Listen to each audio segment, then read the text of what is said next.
So next skill is gonna be heel and toe manuals. So I'm gonna demonstrate what the toe manuals look like, and then I'll break it down, and then we'll get into the heel manuals after, all right? So toe first.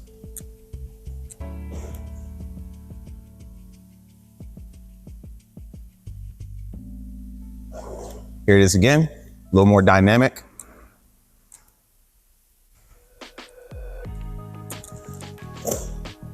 Okay, so what's happening with my toe manuals? Of course, you might have already spotted it, but I started right here in my scissor position. All right, I was really quick about it in the demonstration, but that is the starting point. So back to our toe manuals. I'm in my scissor position, and then I lift up on my toes. You can think about this as if you're flexing your foot, all right? So if you just go like this and you flex your foot, you can put your weight in the balls of your feet and lift up onto your toes, okay? From there, initially, especially trying to get comfortable on it at first, it's all about just holding it in a straight line. You can practice this stationary. Like I said, if you don't have a lot of space to work with, a lot of these exercises and things that I'm talking about, you're gonna have to perform stationary, unfortunately, unless you go outside, find you a tennis court, find you somebody's rink or a skate park or something along those lines, right? So holding it here, getting comfortable with that, maybe turning, all right? Anything you can do to spend more time up here on your toes, but a toe manual is simply being up on your toes, all right? I demonstrated it on the move because that's the easy way to understand it, but toe manual is literally just being up on your toes, holding it. You can do so many things up here. It's super fun.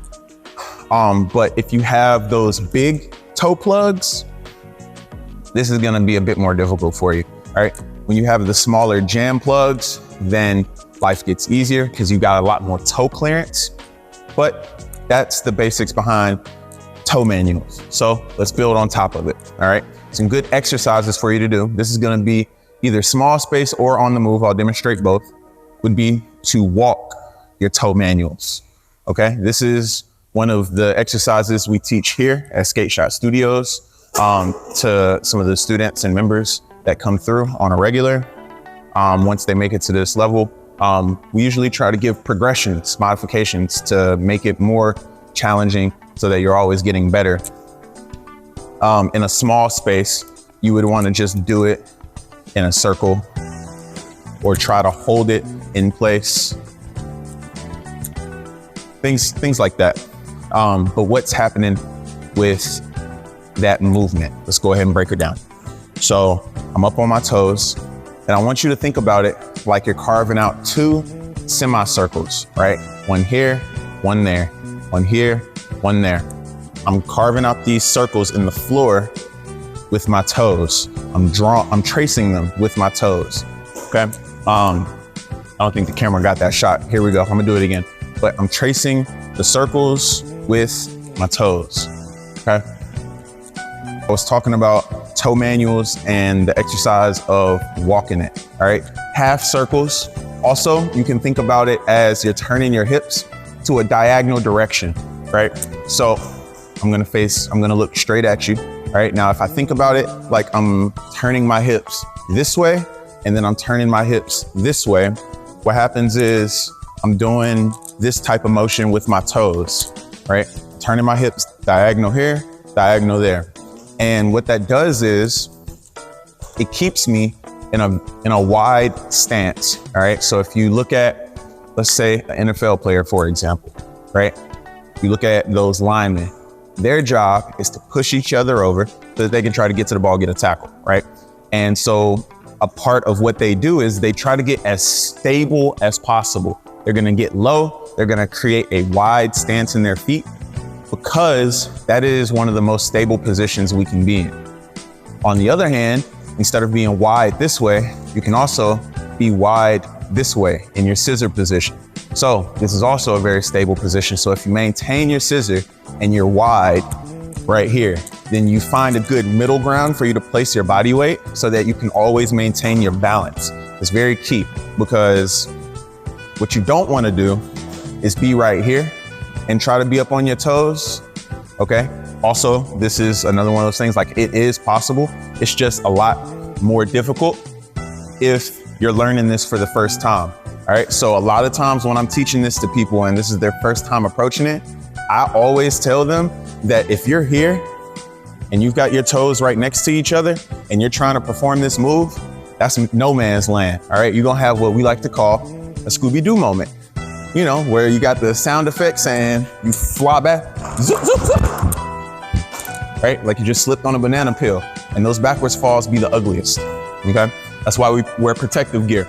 Always wear your protective gear when you're practicing, when you're in a practice environment. When you're having fun, doing your thing, you know, maybe not. But when you're practicing and you know you're putting in some work and you're doing things on the edge of your comfort level, wear wrist guards, elbow pads, knee pads, butt pads, helmets, mouthpieces, neck braces, whatever you need to feel safe so that you can resume normal life with all the body parts you started off the day with intact.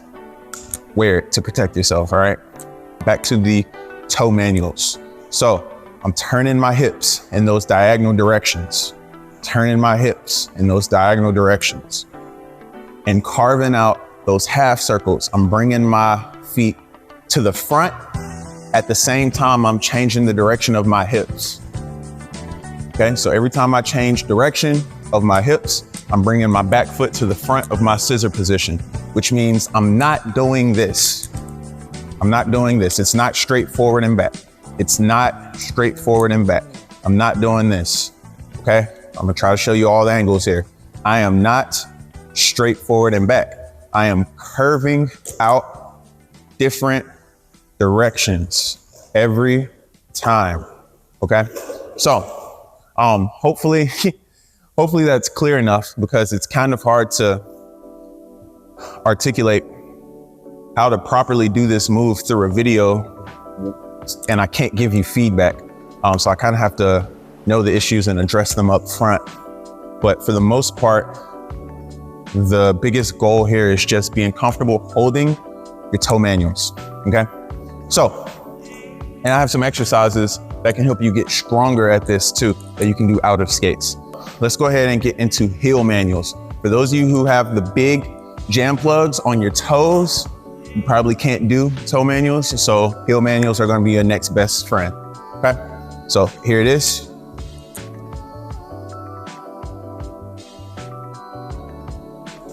I probably look like one of them bad kids that just take off running in the hallway and hit you with that in the hallway with the heelys on. But look, that is your heel manuals. All right. I'm just riding on my heels. Same thing applies here. I'm not gonna go too deep on walking you through all the same exact steps and exercises on the heels. Same thing as the toe manuals, applying the heel manuals. So I'm in my scissor position. This time I'm gonna flex my foot up. All right, so instead of pointing my toe, I flex it up, all right? And when I pull up on this, I'm gonna raise up on my heels. And then you hold your balance, all right?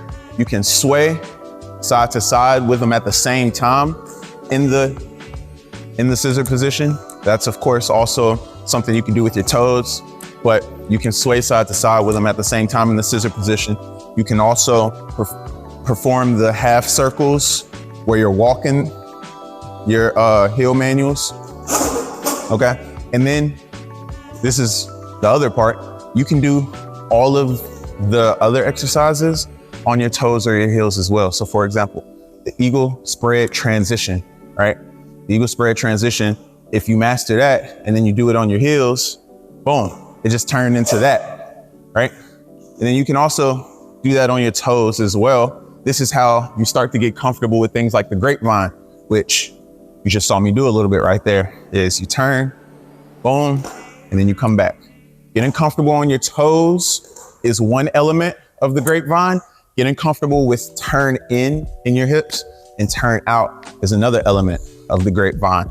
And you bring these things together because they can be practiced individually, and then you achieve mastery of the move. This is why we have fundamentals. This is why we learn the most basic version of a skill and master it so you can build on top of it and not just haphazardly, accidentally try to attempt these moves that your body ain't ready for. Like, you don't have the skate muscles yet. you haven't fully developed as a skater yet, you're still learning. These things take time. It took me years, literally probably like 2 years before I got super smooth on my grapevine and can do it any kind of way from any position. Probably about 2 years, like the first 2-3 years of my skate journey. And this was like a really big move for me because the guy who started to teach me in the beginning was from Chicago. And anybody who knows anything about the JB roller skating style, all the footwork and intricacies and nuances that go with that, the grapevine is a key element to it. So anyway, that's my little tangent on that.